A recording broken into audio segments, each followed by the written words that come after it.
If you've been tuning into Embroidery Hub lately, you know that in the past few episodes, I've been promising you guys a tutorial on how to use the HoopMaster and the Mighty Hoops. And since I finally had the chance to check out the training videos online, I decided that it's time to finally show you guys how to use it. I'm going to try it out for the first time and give you guys my first impressions.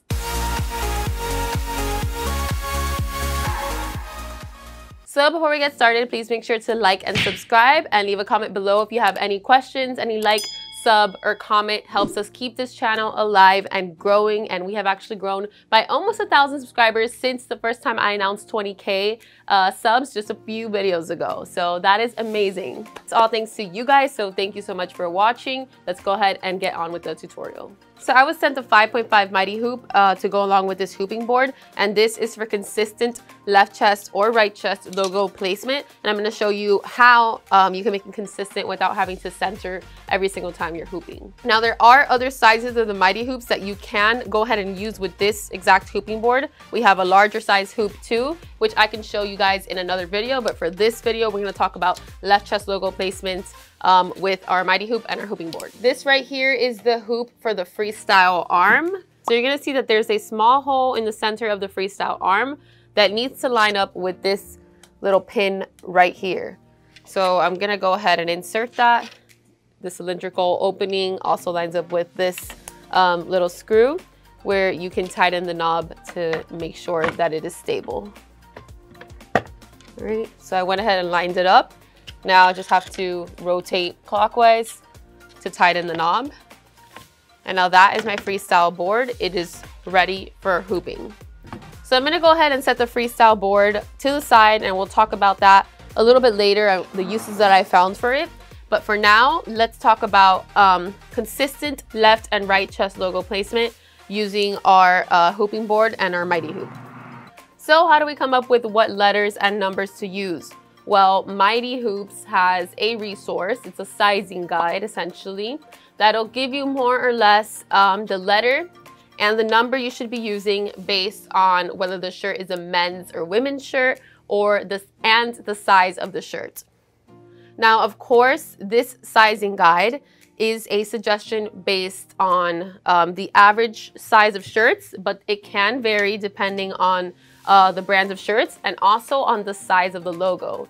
So while you can go ahead and test with Mighty Hoop suggestions, which seem pretty on point with the first time that I tested this out with their suggestions, if you do have a special circumstance, you can always do your traditional marking your center, and you only have to worry about doing that one time, because once you have found your center point and you know your placement, every other shirt going forward is going to be placed in the exact same spot, and you never have to mark another center on your shirt ever again.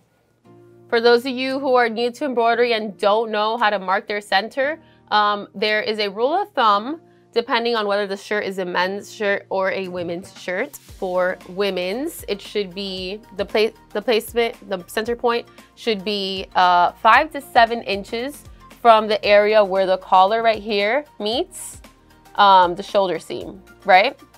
So 5 to 7 inches down. And for men, it should be 7 to 9 inches down, which is pretty on point. This is a men's size large, and this is about 7 to 9 inches. I don't have a ruler on me, but just by eyeballing it, if I were to place my logo right here, this looks pretty darn good. So then once you got that point, you also have to measure from the center of the shirt about 4 to 5 inches. So Mighty Hoop's suggestion here is to line up the collar with the letter E and line up the shirt, this little hole right here, which I'll talk to you in just a minute, with the number 19. So first, let me introduce you to this little like hooping arm that it comes with. This is basically where you're going to be placing on the different boards. So you can place this on your freestyle board, or you can place it on your large hooping board.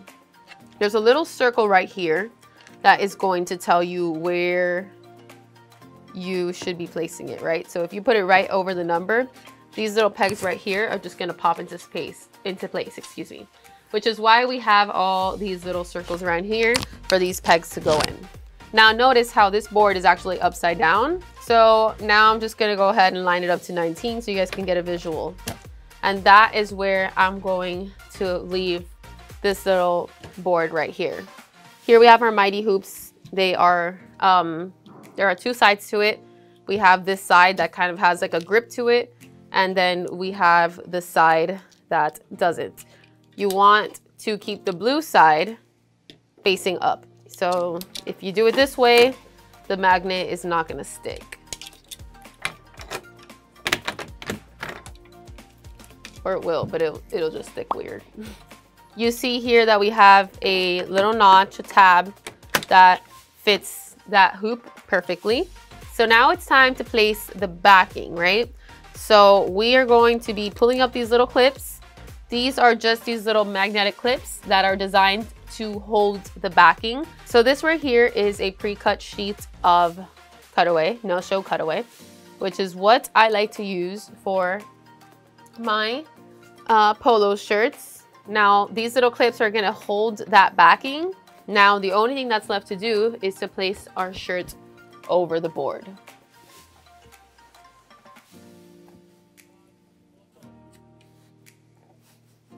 And remember, I am lining up the bottom of the collar right here, down in the center, to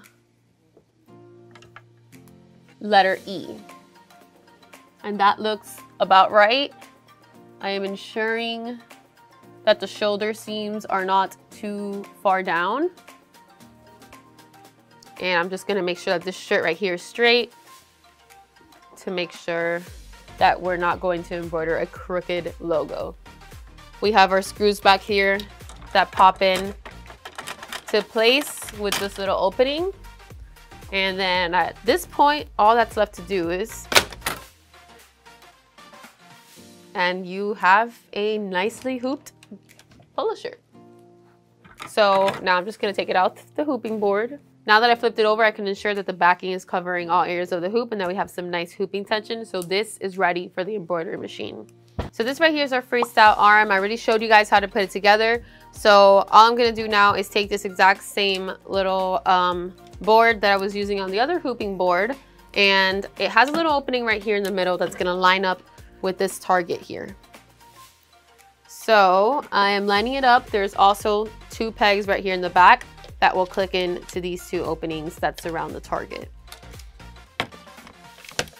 So now it's in and I am ready to hoop.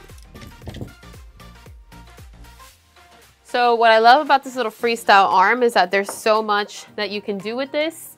And to be honest, I haven't seen much training on this, but I've kind of figured it out on my own. And I assume that these numbers here and these lines are just to line up to make sure that you are lining it up in the hoop correctly. I like to think of embroidery as a craft, so there's really no right or wrong. It's just what works for you. So as you can see, there's a major difference with the placement. Here we're placing it right side up, and on the other board we place it upside down. So keep that in mind. Same thing with the hoop. This time we're bringing it right side up to slide into this little notch right here.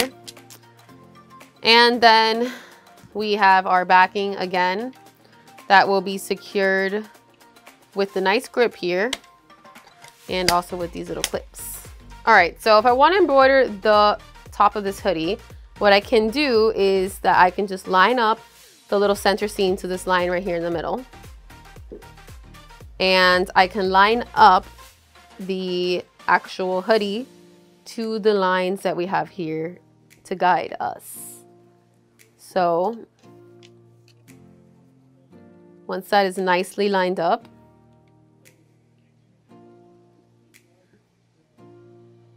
Once that's nicely lined up, I can just place my hoop right above and hoop it. And now I don't have to worry about it moving around while floating. So if we were to do something like this, I would actually I would grab some adhesive spray as well to make sure that this isn't moving while embroidering, because we do want the fabric to be married to the stabilizer as much as possible. But as you guys can see, that's a really nice line. We don't have the fabric moving this way. Even if I try to pull it, it's really, really hard to move it. So we know we're not gonna lose any registration. All right, so same thing here with a tote bag, for instance. You can just use the Freestyle Arm to line up your tote bag. And to get nice alignment, you can use perhaps the letter 8 and line up the bottom of the top of the fabric to where you want it. And there you are. So there we have it, super simple hooping and alignment on something that would otherwise be extremely difficult to hoop, and it only took seconds. So there you have it. That is how the Mighty Hoops are used in conjunction with the hooping board and the Freestyle Arm to get really nice consistent placement and easy centering. I personally am surprised that I've waited this long to actually use the hooping board, and now this is just going to be part of my hooping for left chest logos and right chest logos forever and ever. And the Freestyle Arm is going to be part of my hooping totes, a bunch of different accessories that I can think of. So you are going to be seeing a lot more of these on Embroidery Hub from now on. Thank you guys so much for watching. If you like this video, please make sure to leave a thumbs up, subscribe. If you have any questions, comment below. If you just like the video, leave something nice. Be sure to also join our Facebook group, Embroidery and Custom Apparel Mastery, and I'll be in there answering any questions that you have. If you have any requests, let me know below. Thank you again, and we'll see you next time. Because my hair looks silky. I'm cutting it tomorrow. I'm so sad.